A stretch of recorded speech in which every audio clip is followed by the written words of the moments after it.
Family mode. Well, good morning, everybody. This is Anne-Marie Cross, and welcome to today's webinar, Money Breakthroughs webinar, breaking those unhelpful money habits to ensure 2011 is your best year yet. Each of us has a money type. You may not have been aware of that. And the money types fit into these 5 categories. There's the need and the money type of love, the need and the money type of security, of recognition, of value, and of status. And these are the cards that I use in my Money Breakthroughs coaching program for those clients who are working through the program. Now, if we're looking at the need and the money type of love, if you sit in this category, some of the disempowering behaviours that you might be showing up for you in your life and in your business is that you might tend to ignore your bank account or your credit card statements. You might feel compelled to spend money to feel connected or loved. I had one client that was running a very successful business, or he'd come from a very successful career and he'd now transitioned into his own business, and he said, you know, I'm struggling to really generate that level of income that I know is going to continue to support my family at a level that I was generating when I was working for someone else.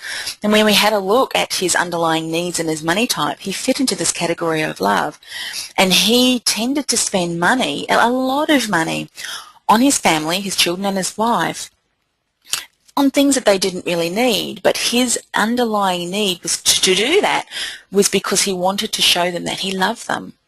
And so, of course, he was starting to feel a little bit disillusioned because there was no money for him to spend. But when he took a step back and realized, hey, I don't need to spend a lot of money to show them that I love them, I can do that in other ways, it was really a breakthrough for him.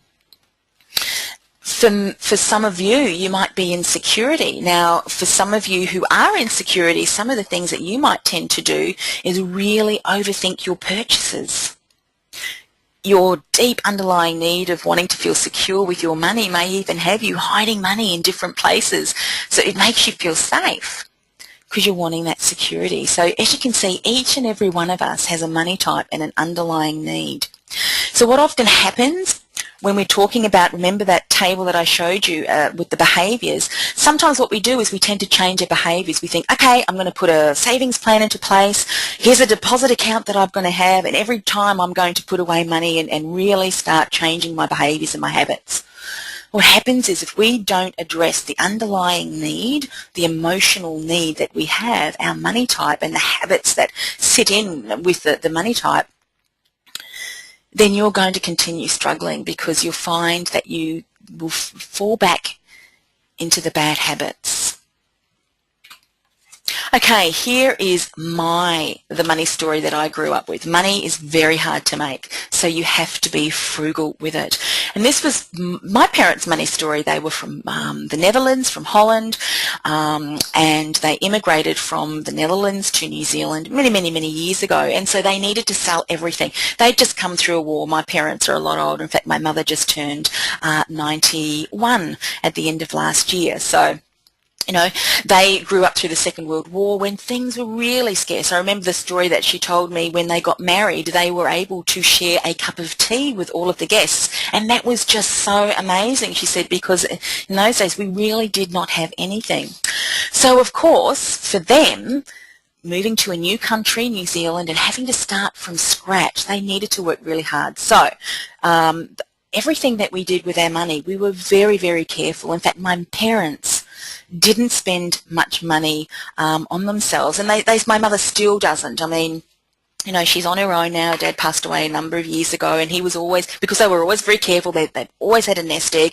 We say to her, Mum, go out and buy yourself a new microwave. Oh, no, I can pick up a second-hand one for $50. Mum, a brand new one will only cost you $100, you know. So for her, she feels really funny to spend that sort of money. Thankfully, over the years, she's not as bad as she used to be. But what's happened for me was, I remember as a young child, it was always given hand-me-downs, and it was really depressing as a young, you know, child to wear hand-me-downs all the time. And I remember one time my parents' 30th wedding anniversary, we were celebrating with all our friends and family, and I was so looking forward to getting a new dress.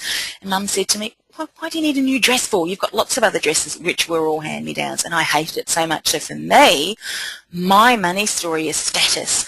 So I'm the exact opposite. And that's what can happen. You know, we see our money, family's money legacy and how our parents behave with money.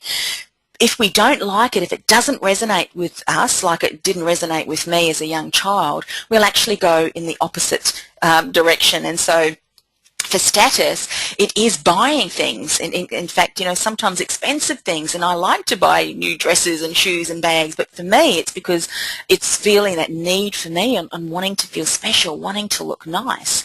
Thankfully, I know my money type, and I know the disempowering behaviours and the bad habits that I can fall into, so you know, I can really keep a check on that.